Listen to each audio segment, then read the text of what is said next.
Yo, welcome back to the Cat Podcast. This is episode 305. I am Nate Sperlin. That is Taylor McLeod over there. It is your weekly tour through hip hop. Thank you for listening on YouTube, Spotify, Apple Podcasts, Amazon Music, Stitcher, and more.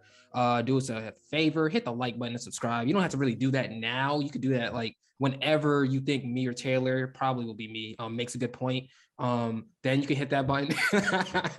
Then you can hit that button and subscribe. Follow OldMilk on Instagram and Twitter at OldMilk Media. Check out the OldMilk Spins playlist on Spotify and check out all the OldMilk content on oldmilk.co. All the links will be in the description. Shout out to everybody who thinks that the Me Channel instrumental is a top 5 instrumental of all time. Dun dun dun dun dun dun dun dun. I'm just saying, like, come on. Taylor, you're rolling. Come on. Yo, I was a menace at Wii Bowling. Wii Boxing, I was in the trenches. Like, you know, when you could get like the level up when you became like the pro or whatever. My brothers killed me in the bowling game constantly, but you want to get in the ring. I was like, what was your best game? Probably boxing or golf. Ooh, I was low-key good at golf. Baseball was my shit. I used to knock them shits out the park. Baseball is fun. Dingers, straight up. They called me Albert Pujols. Really? That's what they called me. Yeah. That's crazy. Yeah. They being the voices Albert in my head. Pujols, Sperlin. Yeah. Oh yeah. Hey, you gotta listen to the voices in your head. How are you doing, Taylor? How you doing? I'm good. Been another week in California, another week to settle down. This is my first time actually where I have the same background 2 weeks in a row. My backgrounds have been different every time. This is the first one I've just been in the same spot because I've been at different like locations for every show so far. So settling in, good album to like start this off, to start, you know, our real run of these. Definitely a heavy hitter. So I've just been playing that a lot. Honestly. Yeah, Future's dropping next week. I've been listening to the Vince Staples album a lot. Mm-hmm. It's top 3 right now. I'll say that it's not. I don't know if it's Saba, but it might be top 3 right now. That's great. Just a little update on how that's going. What else? The Dreamville album I like too. I'm listening to that more. I finally like the J. Cole songs. So okay.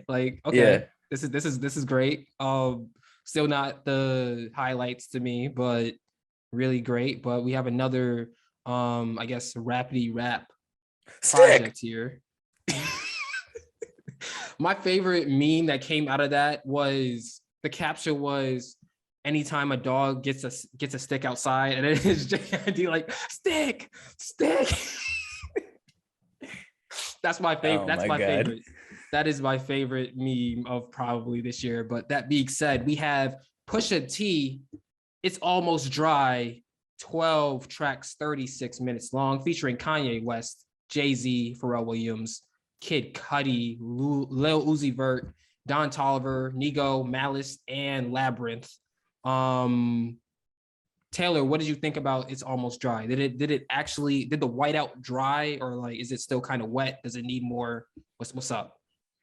I mean, you could tell by how I'm dressed. It was snowing. I'm cozy boy. It was snowing all over that. I mean, before you even get into the project, I'm curious to ask you, what do you think of the cover, the single covers, and then this one? Because I'm not huge on it. Honestly, I appreciate the fact that the single covers follow the same theme. I did like that too. It's clear that there's some type of a concept there. Is it similar to Daytona where they spent all that money to get that picture and then they were using it for the album cover? I feel like I saw something like that. I'm not completely sure. It could have been. I know that with Daytona, it was a whole controversy when they used the picture from the Whitney Houston picture. But yeah, I don't know. Like, I like how they were all together. I like that cohesiveness, like we talk about every week. But in terms of the actual like cover itself, I feel like in comparison to some other Pusha T album covers, like thinking back to, you know, My Name Is My Name, King Push. I think King Push is my favorite Pusha T album cover, actually. And then Daytona was great. So obviously that's nitpicking. We're talking about album covers instead of the music itself. I like album covers because no, it's important. Yeah, one of my favorite album covers of all time is the Lil Uzi Vert Rest of the World album cover. That's probably top 5 for me. I mean, looking at that album cover for the Pusha T album that we're talking about, I think it kind of reminds me of some of the wall installations you'd find on the New York subway. I like that. I think I like it. That's where I'm at. I like the cover. Yes. Yeah. I mean, I think I definitely like, I'm just looking at it more. I like the It's Almost Dry album cover a lot more than the Diet Coke, Hear Me Clearly, and Neck and Wrist.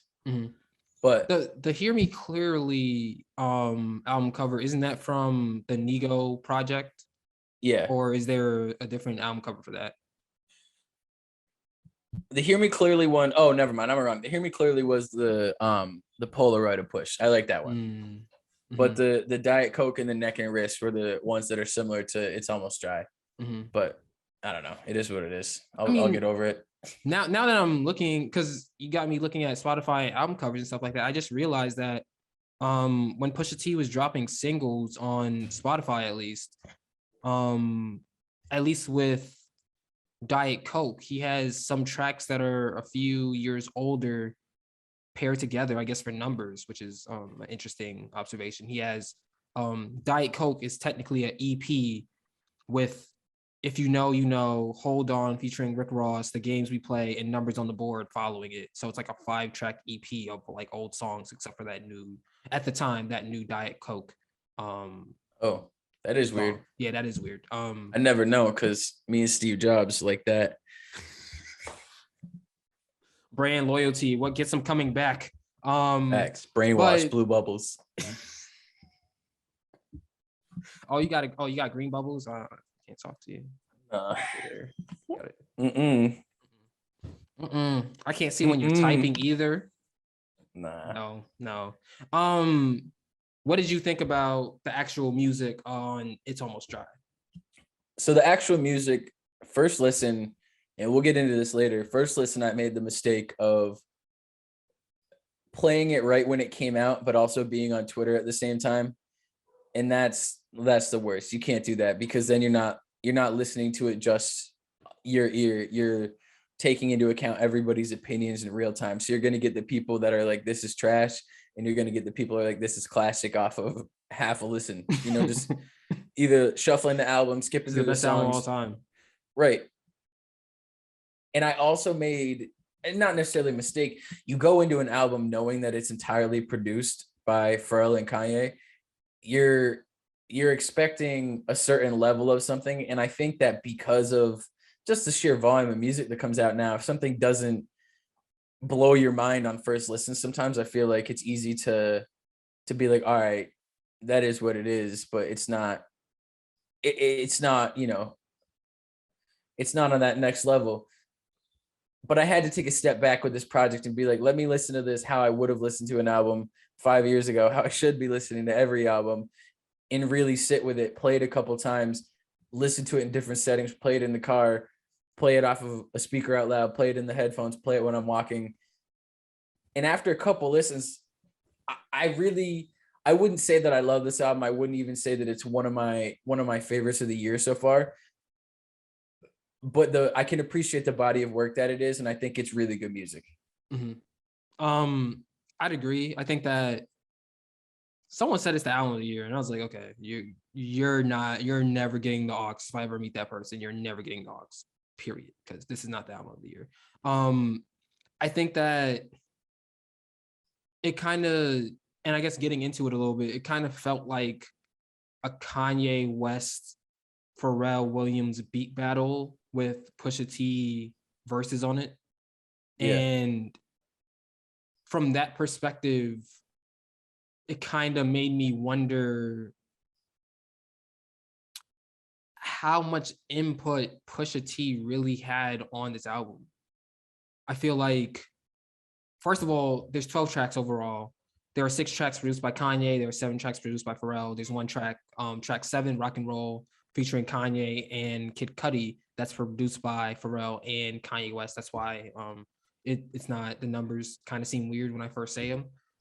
But off the top of my head, I believe the first 2 tracks are Pharrell produced tracks, and then the third track is a Kanye track, and Kanye sampling as he always does. And the placement of that there, especially with Neck and Wrist by Jay-Z, produced by Pharrell Williams again, following that was just weird to me. So already off the first 4 tracks, it's not a cohesive project at all. It seems like they just were in the studio. They made some songs that they thought were good. And none of the songs here are bad, but I just think that for the overall body of an album, I don't really, it kind of seems like more thought needed to be put into it. Yeah, I think that's a fair way to put it. When you're dealing with artists at this level who all have, I mean, you're talking the 3 artists that we're talking about, Ye, Pharrell, Pusha T, and obviously it's a Pusha T album, but the influence of other 2 you can't deny, especially when you're taking into account the backstory of Pharrell and Kanye's involvement in Pusha T's career. Mm-hmm. It's not like he's just working with 2 producers in there. You know, there's a level of understanding when you're talking about these 3 artists. They're all at a level where they're not going to put out bad music. Like, it's not going to be bad listening. You can listen to this whole project through and really not have any crazy qualms if you don't want to. If you don't want to like find something wrong with it. And it's not to say that I do want to find something wrong with it, but I think it's an interesting way to think about it as a beat battle, because it does feel like that. And there was another tweet that said you understand completely which beats are made by which producer. I think the only tracks that really were surprising to me in terms of production are Hear Me Clearly. I could have seen Ye doing that instead of Pharrell. And then Open Air made me feel similar, but also like there's a lot of Pharrell in that, so it's not as whatever. But all the other songs I feel like are very clear to the ear to hear which producer was responsible for it. And it's a cool concept to have those 2 producers of that like magnitude working with a rapper like Pusha T. But in a way, I wish the organization was a little different, maybe like an A-side, B-side situation. I understand wanting to go back and forth and not make it so, you know, one side and the other side. But I don't know, something about the organization of this album. I think that's probably what my first listen through was tough. Yeah, no, I think that the track listing on it. Are you? No, I'm good now. Someone called me. Sorry. All right. I think that the track listing on it really, I think the track listing kind of sets the project back. I feel like, it just doesn't. The first listen was really, really rough. The second listen was better because you kind of know what to expect, but the first listen was really rough. And had this been a week where, for example, I believe like two weeks ago, there was like 504 and dropping ESDG and 42 Doug dropping a collab project together. I believe Vince Staples dropped that same day as well. Even Coi Leray dropped that day. If it was a week like that, what is really, aside from the fact that we're podcasting and we're talking about these albums, what is really making me want to come back to this album and give it a chance? And I don't really feel like, I don't know how much I would have been drawn to re-listening to this album if it wasn't so I have things to say for this podcast, if that makes sense. Yeah, I feel I don't know. Pusha T's been one of like going back, you know, a decade now since I really started to get into music like this. But like Push has been one of my favorite rappers to listen to, from Fear of God, Wrath of Cain, his mixtapes that were coming out when I was in middle school, to My Name Is My Name was like a integral album for me coming up through high school. King Push came out, you know, junior, senior year. So it's like, I was always going to give this project as many chances as it need, because I want to hear what Push has to say. And all the people, I know the Variety review came out yesterday, and obviously there's been a lot of controversy with that. Like the writer got doxxed, and like they were like posting her address and stuff because well, that's the state of like, and I've seen a lot of conversation, but that's the state of music criticism now. It's like, if you say that you don't like something, all the fans of that thing are going to do their best to ruin your life, because that's just how Twitter works right now. That's how social media works right now. That's But weird. it is weird. Yeah, You know what I mean? It is weird. I wasn't going to give this a chance because I wanted it to be the greatest album of all time. I was going to give it a chance because I really appreciate Pusha T as a rapper. Mm-hmm. And I know the Variety review was like, oh, he's just digging up Coke bars again. It's like, yeah, that's what Pusha T does. Mm-hmm. When we talked about it before with Griselda, when you can kind of see the similarities between some of the stories, Pusha T's creativity when it comes to these bars is never wavering. They're different every time. Yeah, it's about the same thing. And if that's your biggest complaint about Pusha T, then why are you listening to Push? Mm-hmm. You've got 2 decades of this music in a row now, and you're confused when you get to the most recent album, and it's about, like, come on. It just doesn't make sense why. And when you listen to every, like, 98% of the rap music, what do you think? Like, you know what I mean? Future's talking about it. Everybody from every end of the spectrum is talking about it, and you're gonna come to the guy who does it best and be like, oh, why is he doing? It's like, come on. So I don't know. I was always gonna give this a chance because I want to hear what Pusha T has to say. I want to hear the references. I want to hear the new cadences that he came up with. So like I said, I appreciate this project. It's not the album of the year to me. It's not my favorite Pusha T album, but I've given it numerous chances, and it's growing on me with every listen. What did you think about Rock and Roll with Kid Cudi and Kanye West? I mean, you really want to make me do this? No, it's fine. Like, I'm not a huge Cudi fan. The whole controversy around it with the tweets and everything, I feel like the hype, especially after the Nigo album and the Pharrell connection and like the whole like little atmosphere and environment that all these artists exist in, you know, previous to the whole Skeet Davidson, Kanye calling out Cudi, Kanye this, Kanye that, like, I feel like all that stuff ended up turning me off to the possibility of this song like really being something I like. It's fine. It's part of the project, and I'm not someone who deletes songs out of albums or really like skips like that. Like, I like to listen to stuff all the way through. So it's there, but it's not a standout to me. It's not the worst thing in the world. I probably would have liked it better if it was mixed better. I can't understand what Kid Cudi's saying at all. And I don't know if that's by design, but I feel like a lot of the songs on this, and we were talking about this when originally Neck and Wrist came out with Jay-Z on it. Yeah. The mixing on the Pharrell beats are kind of not up to par. I feel like because Pharrell is using so much, the beats that he's making are powerful in a way where there's so many things going on, and it's easy to distract from the actual lyrics or the actual verses that are being performed on the album. I think that they kind of put a filter on Kid Cudi's voice a little, which I didn't really like that much. That also hindered the understanding of that, of what he was saying. And I think they kind of did the same thing on Neck and Wrist too. I think that throughout the song, I think it did get better from on the album. It got better compared to the single, but it still wasn't at a point where it was like, okay, I'm gonna sit down, I'm gonna be able to clearly hear what everybody's saying, and then if I want to tune out for a little bit, I could appreciate the beat and then come back.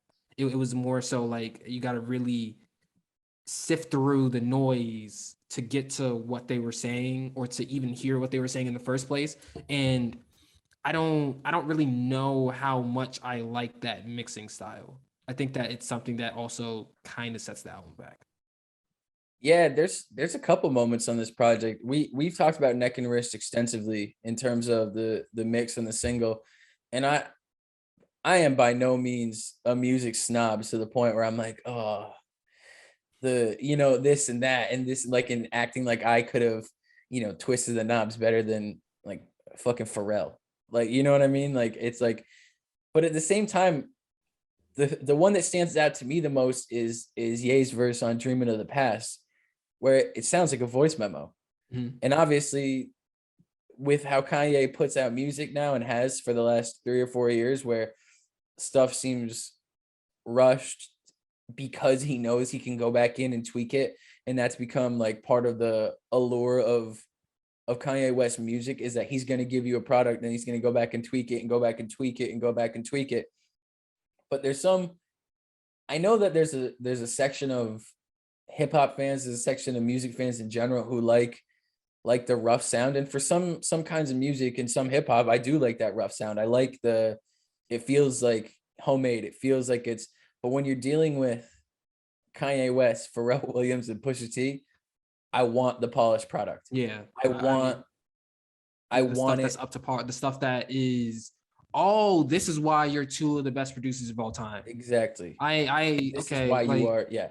Yeah. Exactly. It didn't really feel like Pharrell put his best foot forward on this. I think that if this was a beat battle, I think that Kanye wins.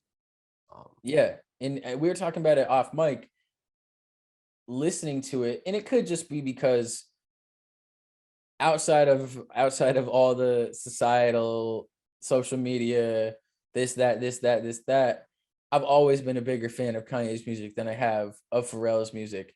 And so like his production, the whole I miss the old Kanye, I think sometimes it feels like the old Ye is communicating through production in a way where it's like, no, but like, you know what I mean? Where you can still hear that like, all right, his ear for hip hop and his ear for samples. Like I just said, the voice memo thing on Dreaming of the Past, that sample on Dreaming of the Past, that instrumental is probably outside of the last song, outside of the outro, is probably my favorite instrumental on the entire project. So I found myself kind of gravitating more towards the Ye produced tracks, but I don't know. There is some audio moments on this where I'm like, all right, I'd expect something maybe different, maybe more from 3 artists of this magnitude, especially 2 producers who have been so famous for their like attention to detail. Yeah, exactly. Their painstaking process of getting every single piece correct.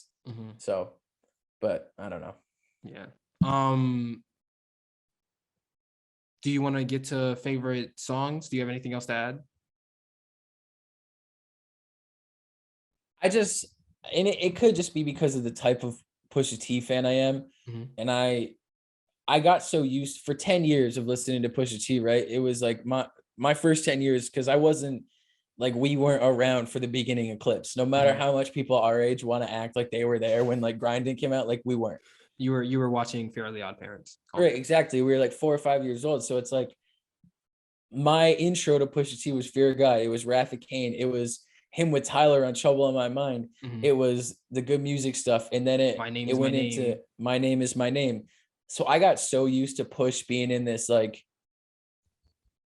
I think it's good that like Ye got a coke dealer, like, you know what I mean, like a coke killer match with it, like all that stuff. Like I got so used to that, to hear him back in a lane where he's trying more things, and you look at the song with Uzi and Don Toliver, that doesn't sound like, that's not Drug Dealers Anonymous. Mm-hmm. That's not Numbers on the Boards. It's not even Neck and Wrist. It's not Neck and Wrist. Not Call My Bluff. Right, exactly. So I think, like I said, that first listen, I was like a little like, oh, this isn't the Pusha T that I'm as accustomed to, because even his most recent album, Daytona, you could tell that was him and Kanye sitting down and making a 7-track album that was going to be the best 7-track album that came out that year. Mm-hmm. And to me, 2018, that probably was the best album of that year, especially because of the Drake thing. And as you know, like I'm a Drake fan. Like I'm a Drake fan. When that disc came out, I was like, damn, like, you know what I mean? Like one of my favorite rappers just got. But at the same time, I've loved Pusha T for a decade now, and I got so accustomed to that version of Pusha T. And there's moments where that comes out in this album, but this album isn't as much of Pusha T staring you in the eye and ripping your heart out. It's a lot more Pusha T showing you his versatility, which is great. And I think it'll just take a couple more listens. But in terms of favorite songs, here, let me bring the track list up. My favorite 2 are Open Air and I Pray For You. The last two tracks. I really like Diet Coke. I like Hear Me Clearly. And then Let the Smoker Shine the Coops is really good. Mm-hmm. Those are probably my favorites. So we got the second track, 10, 11, 12 with Diet Coke in there. And I think Hove's verse is great. I know that some people, I know that Zay in the chat was talking about how it sounds like Washed, and I don't know. I disagree. I think it's a good Jay-Z verse, especially because he's like, what, like 53 now or 52. So it's like, that's an acceptable. I feel like that's a good Jay-Z verse for a 50-year-old guy to show up. Like, that's what I want from Jay-Z at this point. I mean, do you think that verse was included just because it's Jay-Z or for other artistic purposes? I feel like I'm kind of concerned that that's Jay-Z. He's the best of all time. He has to be on this album versus, okay, for what I want to do for this album, this makes sense. I think when you're talking about Pusha T, Kanye West, Pharrell Williams, Jay-Z fits right there. Mm-hmm. I think it's taking everyone from the Neptunes world, everyone from the rock good music world, a couple outsiders. Like, you got people, really the only person that doesn't, and that's not even true. Like, Don Toliver's worked with Travis, worked with Kanye, Lil Uzi's like with Rock Nation now. Like, everyone, the connections to everyone make perfect sense, even though the music might not, at first glance, it might not make sense. I think everyone from this like extended universe between the Neptunes, good music, Rock Nation, it's all there, Def Jam. So I don't know. I think the Jay-Z verse works in terms of sound and where it fits in this track and this album. And I also just think it's a good verse, but like, there's bias. Like, Hope's one of my favorites. So it's like, I'm not going to like go into it being like, oh, he's washed. I went into it being like, all right, Jay-Z's going to skate, even though I didn't like the falsetto Pharrell bridge or whatever, like, came right before it. Like, I was ready for Hove and he delivered. I wish that song was more like Drug Dealers Anonymous, but it is what it is. Mm-hmm. Yeah. My favorite tracks are Call My Bluff, Scrape It Off with Don Toliver and Lil Uzi Vert, and I Pray For You with Malice and I wrote clips, Malice and Labyrinth. Interesting album is what I'll say. To say the least, interesting album. Future's dropping next week. Facts. And he did you hear the new song he put out with Travis Scott in Southside? I haven't yet. I just want to hear that whole thing straight front to back. I'm probably gonna listen to that like after this and then see how I feel about the incoming Future album. But yeah, we got more music coming down the pipe. This has been the Cap, episode 305. That is Taylor McLeod. I am Nate Sperlin. Hopefully at some point you decided to subscribe to the channel and give us a like. Follow us on Instagram and Twitter at OldMilk Media. Check out the Old Milk Spins playlist on Spotify. And check out all the Old Milk content on oldmilk.co. We will be back when hip hop tells us to be. Enjoy life. Facts.